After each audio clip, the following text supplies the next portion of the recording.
Alloy wheel repair. The average cost of an alloy wheel restoration or repair will range anywhere between $75 and $125 per repair. Average time, you're looking at about 45 minutes to about an hour for minor damage.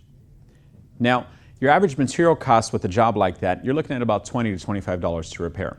With our system, you are taught to learn the basics of breaking down minor damage, whether it be curb rash, minor paint fading, a small nick or chip that may occur on your wheel just through normal wear and tear. Major damage that is taught to repair in this class cover everything from holes, gouges, and possibly a rip or tear in the actual metal alloy surface.